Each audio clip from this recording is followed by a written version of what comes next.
মাননীয় প্রধানমন্ত্রীকে দিন নাই রাত নাই তিনি ছুটে চলেন। আমাদের নিজেদের বাংলাদেশ, বুকে হাত দিয়ে বলতে পারি, yes this is my country, এটা আমার বাংলাদেশ। গোপালপুর স্টপেজ এটা থেমেছে, এটা দীর্ঘদিনের জনগণের চাওয়া ছিল। আমাদের বাগাতিপাড়াতে মালঞ্চি রেল স্টেশনে খুব জরুরি ভিত্তিতে একটা ট্রেন থামার প্রয়োজন রয়েছে। যখন যে গ্রামে পা রেখেছি সেখানে বলেছি, মা আপনাদের কি সমস্যা বলেন, বাবা আপনাদের কি সমস্যা বলেন। আমরা চেষ্টা করছি যে একটি সরকার তার জনগণের জন্য যা যা কর্মসূচি হাতে নেবে, যা যা বরাদ্দ হাতে নেবে, যে যে পরিকল্পনা প্রকল্প হাতে নেবে, সেটা যেন সেই জনগণের কাজ পর্যন্ত পৌঁছায়। এই রেল স্টেশনে এসে একটি ট্রেন থামলো, এটা আমি এবং সরকারের মাঝের একটি যাত্রা ছিল, এটা আমি করতে পেরেছি। কিন্তু এই ট্রেন স্টেশনের সার্বিক উন্নয়ন ডিপেন্ড করবে আপনাদের উপরে, যে রাত বিরাতে এসে এখানে জুয়ার আসর বসবে, নাকি এখানে এসে ছিনতাইকারীরা ঘুরে ফিরে বেড়াবে, নাকি এখানে প্রতিদিন এই ট্রেন যাওয়া আসার নামে চাঁদাবাজি করা হবে, টিকিট ব্ল্যাক মানি দিয়ে বিক্রি করা হবে, সেটা কিন্তু ডিপেন্ড করবে আপনাদের উপরে, ঠিক কিনা বলেন? এই সরকার মানে হচ্ছে এপারে বসে থাকা আমরা, ওপারে বসে থাকা আপনারা। বাবা ছেলে মিলে একজন নারীকে একজন বাচ্চাকে ধর্ষণ করে, এটা কোন আইএমএ জাহিলিয়াতের যুগে আমরা চলে এসেছি?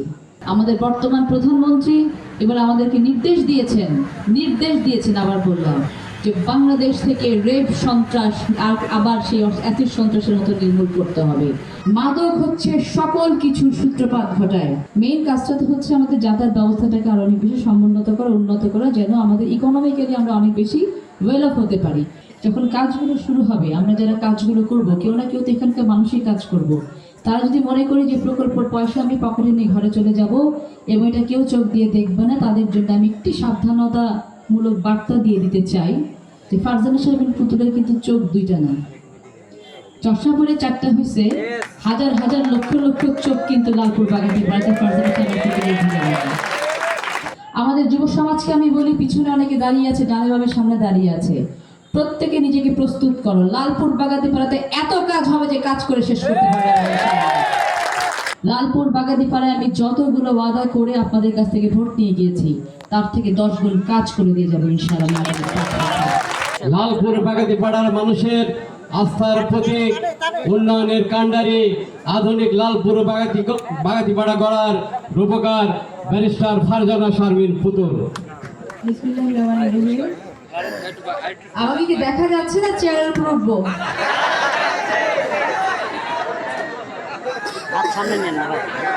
আমাদের নতুন ইয়নো মহোদয় হাসলেন আমার কথা শুনে। জানেন না যে নির্বাচনের আগে আমি চেয়ার টেবিল উপরে দাঁড়ায় থাকতাম, মেয়েকে দেখা যেত না, ছোটখাটো মানুষ তো, ওই জন্য চেয়ার উঠে দেখাতে হতো। সবাই ভালো আছেন আপনারা? ঈদ মোবারক, ঈদ মোবারক। পিছন থেকে শুনতে পাই না, ঈদ মোবারক। এবার শোনা গেছে। আজকে এই যে গোপালপুরের এখানে রেল স্টেশনে রাত বাজে হচ্ছে 12:15। তো মনে হচ্ছে না কারো চেহারা দেখে যে রাত 12:15 বাজে? গরু খাসি কেনা হয়েছে সবার? ঠিক আছে, আগামী কাল বাদে পরশু ঈদ, ইনশাআল্লাহ সবাই মিলে আমরা চমৎকার করে ঈদ পালন করব। আজকে এখানে আমার সাথে এখানে যারা বসে আছেন, লালপুর গোপালপুরের বিভিন্ন পর্যায়ের নেতৃবৃন্দ, আজকে আমাদের সাথে এখানে উপস্থিত আছেন আমাদের নতুন আগত আমাদের ইউনো মহোদয়, আছেন আমাদের Pakshi railway divisional railway manager Alam ভাই, আছেন আমাদের শফিক ভাই, আছেন ফরিদ ভাই, এদিকে আছেন লিটন চাচা, এদিকে বাপ্পু চাচা, মোলাম চাচা, মিষ্টু চাচা, নান্নু চাচা, বাবু ভাই, রঞ্জু চাচা, বাবলা চাচা, বাবুলভা চাচা থেকে বহু মাঝখানে বলতে মোলাম চাচা, মাঝখানে বলতে গেলে অনেক বলা লাগবে, অতগুলো বলতে বলতে রাত পার হয়ে যাবে। পিছনে দেখা যাচ্ছে শরীফ ভাইকে দেখা যাচ্ছে, রবি ভাইকে দেখা যাচ্ছে, মাহফুজকে দেখা যাচ্ছে, জিল্লু চাচাকে দেখা যাচ্ছে, অনেককে দেখা যাচ্ছে। সবার নাম আমি নিলাম না। সকলকে আসসালামু আলাইকুম। আশা করছি সবাই ভালো আছেন। আমাদেরকে সবার চেহারা দেখে সেটাই মনে হচ্ছে। আজকে আসলে আমাদের একটা বলতে গেলে একটা ভালো একটা প্রাপ্তির দিন। এই দিনটার জন্য দীর্ঘ সময় ধরে আমাদের গোপালপুরের জনগণ শুধু না, লালপুর গোপালপুর তথা এই অঞ্চলে বিভিন্ন মানুষ অপেক্ষা করেছেন যে আমাদের যোগাযোগ ব্যবস্থাটা যেন আরেকটু উন্নত হয়। তো আমার নির্বাচনী ইশতেহার যেগুলো ছিল, আমাদের জাতীয় ইশতেহারের সাথে সাথে আমার ব্যক্তিগত কিছু ইশতেহারও ছিল।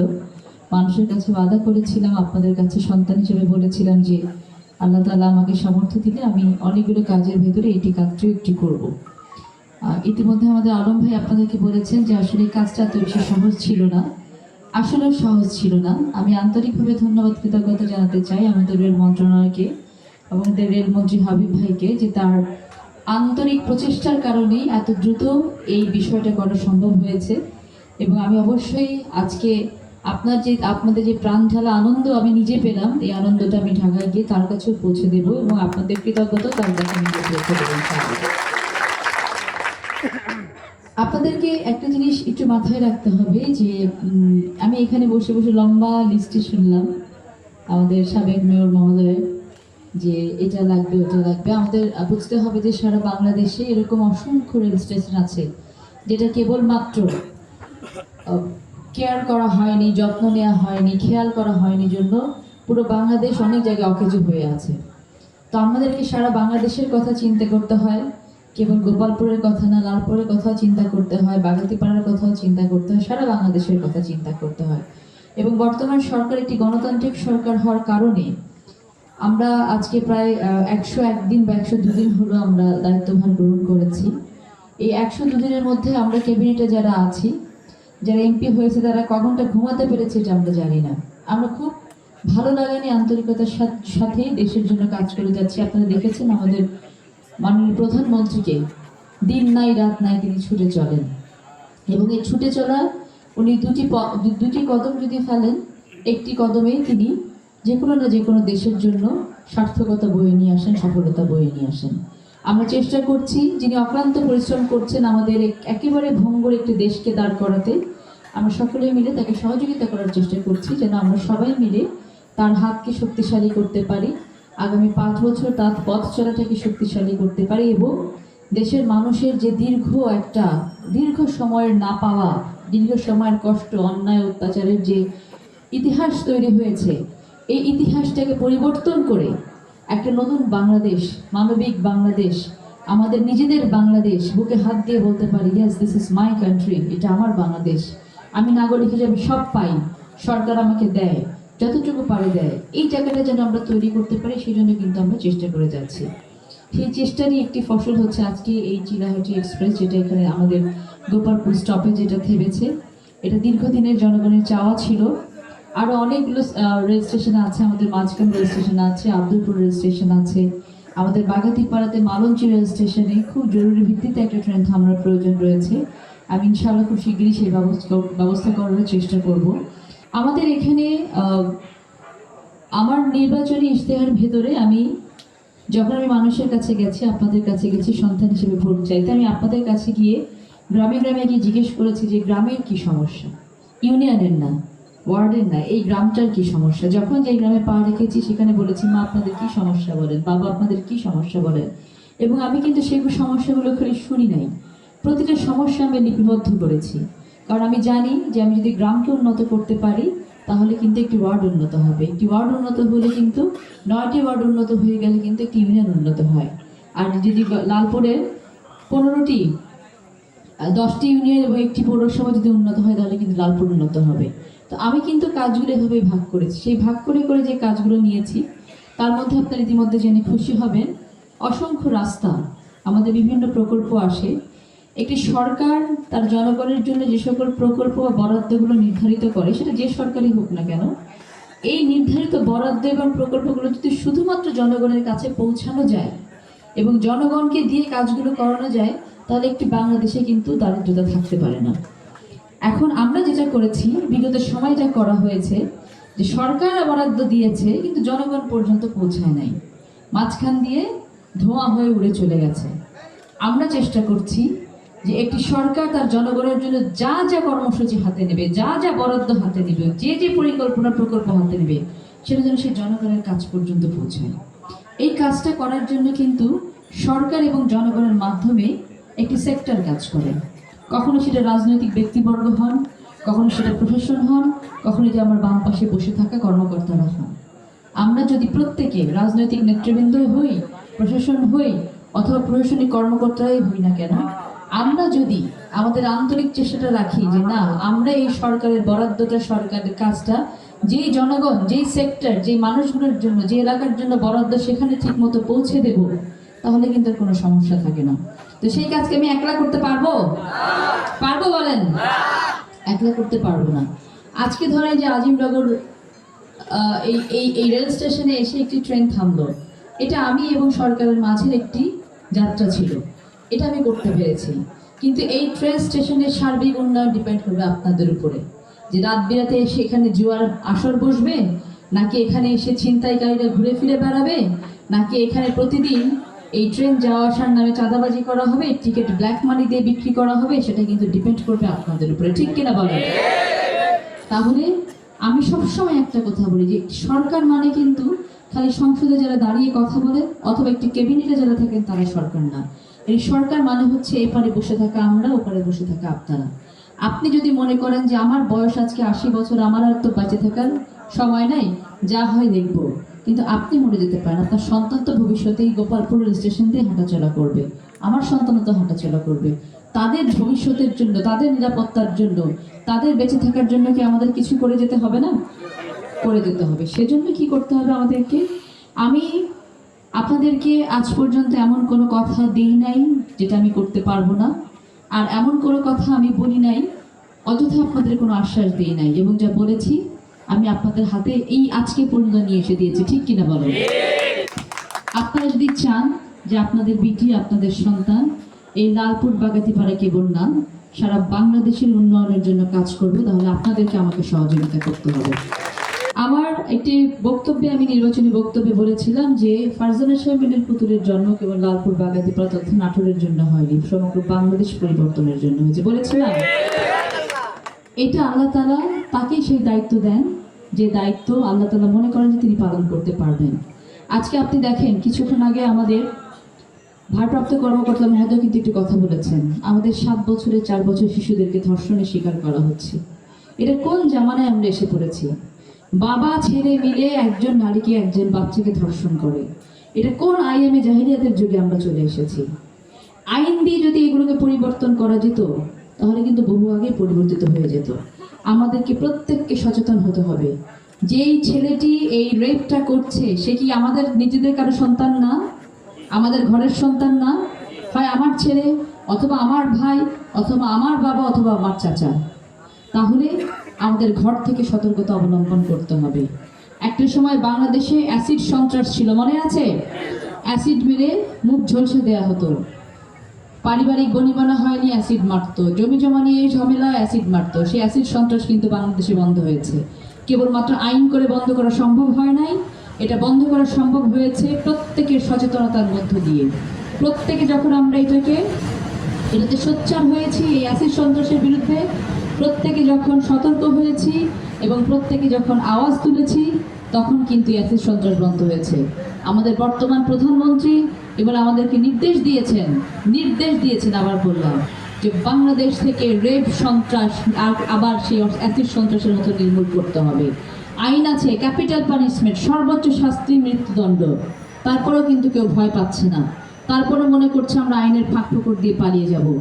বর্তমান সরকারের আমলে সেটা আর কোনোভাবেই সম্ভব না। কিন্তু আইনের পর্যায়ে পৌঁছানোর আগে এই ধরনের কোনো ঘটনা যেন না ঘটে, সেজন্য আমাদের প্রত্যেককে ঘর থেকে সতর্ক হতে হবে।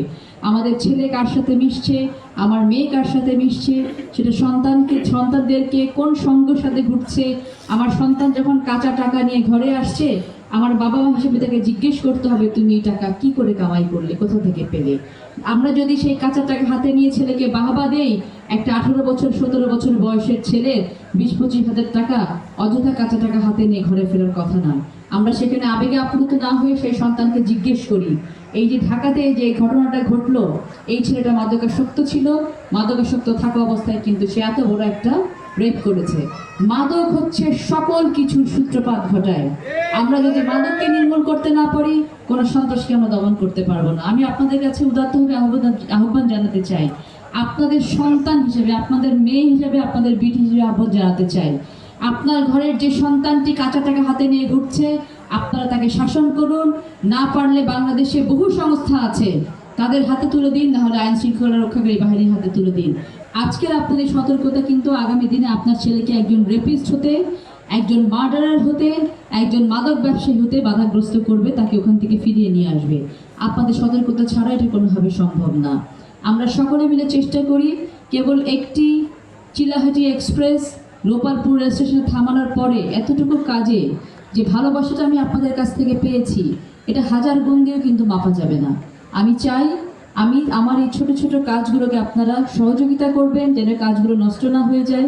একটি স্টেশন হওয়ার সাথে সাথে কিন্তু স্টেশনের সাথে যেই কাজগুলো রিলেটেড থাকে, কানেক্টেড থাকে, ভ্রমণের কথা বলেছেন, নিরাপত্তার কথা বলেছেন, আরও কি দেখলাম পানি যে কোনো একটা মেকানিজম আছে, এগুলোকে আমাদের যে দাবি দেওয়া দিয়েছে এখানে, পানি পুনর্ভর্তিকরণ প্রকল্প, পারমাণবিক সরঞ্জাম, এই যে বিষয়গুলো, এগুলো একটি যখন একটি স্টেশন চালু হয় তখন আনুষঙ্গিক আরও অনেক কিছু কানেক্টেড জিনিস এমনি চালু হয়ে যায়। তারপর অবশ্যই আমি চেষ্টা করবো, যেহেতু এটি হচ্ছে পৌরসভার স্ট্যান্ডার্ডে যেন সব কিছু হয়, সেগুলো আমার যাত্রী ছাউনি থেকে শুরু করে সেগুলো আমি এটা করার ব্যবস্থা করবো ইনশাআল্লাহ। সাথে সাথে আমাদের অন্য যেই রেল স্টেশনগুলো আছে সেখানেও বিভিন্ন ট্রেন যেন থামে। মেইন কাজটা তো হচ্ছে আমাদের যাতায়াত ব্যবস্থাটাকে আরও অনেক বেশি সমুন্নত করা, উন্নত করা, যেন আমাদের ইকোনমিক্যালি আমরা অনেক বেশি ওয়েল অফ হতে পারি। এই যে ট্রেন চলাচল বাড়লে কিন্তু আমাদের যাতায়াত ব্যবস্থা অনেক সুযোগ সুবিধা হবে, আমরা ইকোনমিক্যালি ডেভেলপড হব। সেরকম করে আমি আরও আপনাদেরকে জানাতে চাই যে বহু রাস্তা এখন এই পর্যন্ত আমরা বরাদ্দের জন্য লিস্টে দিয়েছি। আমি কিছুদিন আগে লালপুর এবং বাগাতিপাড়ার বিভিন্ন পর্যায়ে নেতৃবৃন্দকে ঢাকায় দেখেছিলাম। তাদের পছন্দ মতো তাদের সিদ্ধান্ত ক্রমে আমি বলেছি কোথায় কোথায় বেশি, যে রাস্তাগুলো বেশি খারাপ অবস্থায় আছে, একবারই তো সব করা যাবে না, সারা বাংলাদেশে অসংখ্য রাস্তা তৈরি করতে হবে, মেরামত করতে হবে। রাস্তাটা আমি লিস্ট নিয়েছি, মসজিদ, মন্দির, স্কুল, কলেজের লিস্ট নিয়েছি, অবকাঠামোগত উন্নয়নের লিস্ট নিয়েছি, এবং এগুলো ইতিমধ্যে আমি লিস্ট আউট করে সবগুলো জমা দিয়েছি বিভিন্ন মন্ত্রণালয়ে। আস্তে আস্তে কাজগুলো যখন শুরু হবে তখন আমরা এটা সুফল পাবো ইনশাল্লাহ। তবে কথাই একটাই, যখন কাজগুলো শুরু হবে, আমরা যারা কাজগুলো করব, কেউ না কেউ তো এখানকার মানুষই কাজ করব।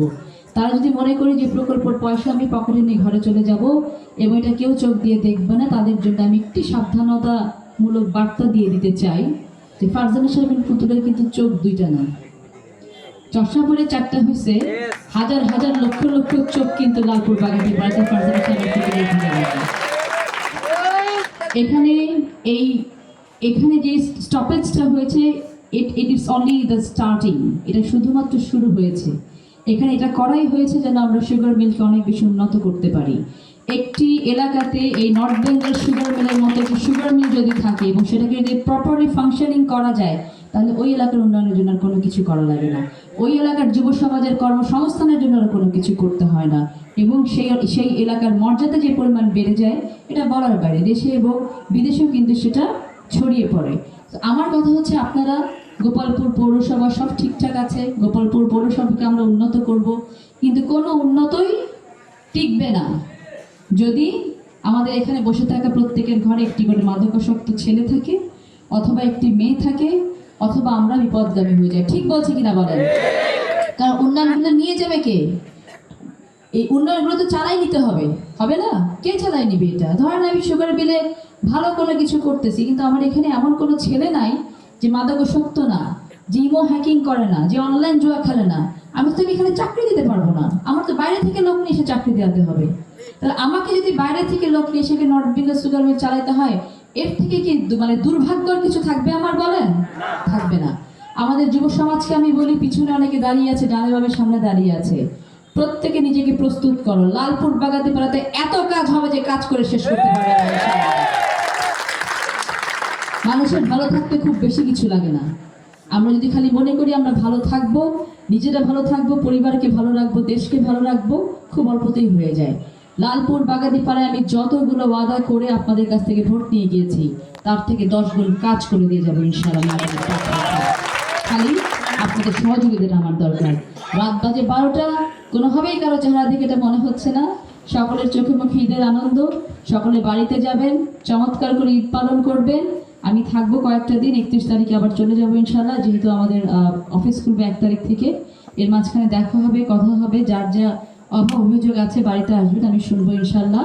আর বিটি যত দূরেই থাকে না কেন, 24 ঘন্টা লালপুর বাগাতিপাড়া মাথার মধ্যে ঘুরতে থাকে আমার, এবং কিভাবে এই কাজগুলো সম্পন্ন করবো সেগুলো ঘুরতে থাকে। তো সকলে ভালো থাকবেন, সকলকে আবারও ঈদ মোবারক, আর অসংখ্য ধন্যবাদ এবং কৃতজ্ঞতা। আমি যতটুকু দিয়েছি তার থেকে অনেক বেশি আপনারা আজকে আমাকে দিয়েছেন, এবং এটা নিয়ে আমি গিয়ে আবার বলবো যে আমার বাকি রেল স্টেশন যেগুলো আছে সেখানে বিভিন্ন ট্রেনগুলো স্টপেজ করাতে পারে। সকলে ভালো থাকবেন। আরেকটা বিষয় আমি বলি, খুব শিগগিরই ইনশাল্লাহ আমাদের ঈশ্বরদী যে এয়ারপোর্ট আছে, এই ঈশ্বরদী এয়ারপোর্ট চালু করার জন্য একটি টিম আসবে, তারা দেখবে, যদি দেখেন ঈশ্বরদী এয়ারপোর্ট চালু করলে ইনশাল্লাহ এটা ফিজিবিলিটি ভালো, তখন ঈশ্বরদী এয়ারপোর্ট ইনশাল্লাহ চালু হয়ে যাবে আমাদের এখানে। খালি আপনারা সকলে দোয়া করবেন। সকলে ভালো থাকবেন। আসসালামু আলাইকুম।